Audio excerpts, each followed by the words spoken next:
سلام دوستان، امروز اومدیم با آموزش آیپد ویو روی گوشهای شامی. خب این آیپد ویو هم واسه TDM کلاسیکه. بعد اینکه ببینید برنامه مال گوشهای شامیه، من خدا گوشی شامیه. خب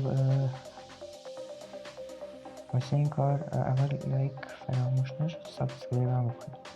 خب الان ما وارد تنظیمات میشیم. وارد تنظیمات بیشتر،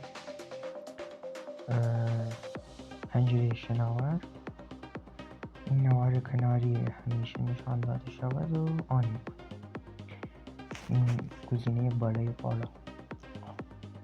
اینجا یا سمت چپ یا سمت راست گوشی علامت خطی که بستگی به زبان گوشی رو داره، یا سمت راست یا چپ. خب اینجا ما این نوار رو میکشیم و روی گزینه پابجی میزنیم.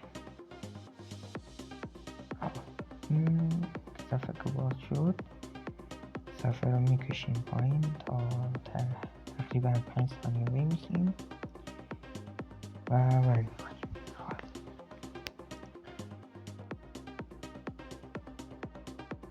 خب منتظر میمونیم که پابجی باز بشه.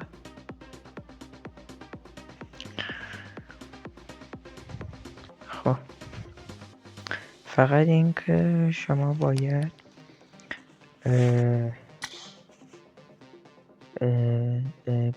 ترکیبتون رو ریست کنید، چون که ترکیبتون از بین میره و باید برای ترکیب بچینید.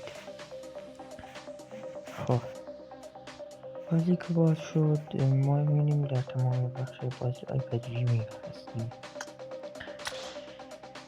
خب ما وارد ستیم میشیم، کنترل و ادوانس کنترل.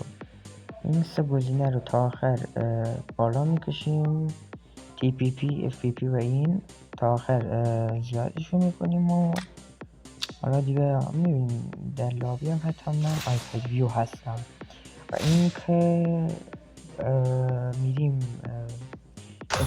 این نشونتون بدم که آیپد ویو این برنامه خود گوشی.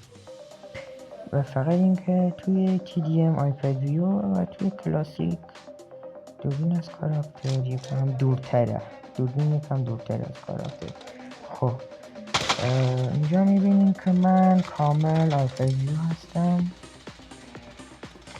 هیچ مشکلی هم نیست و کامل آیپد ویو هستم. تا یه دیگه، خدا.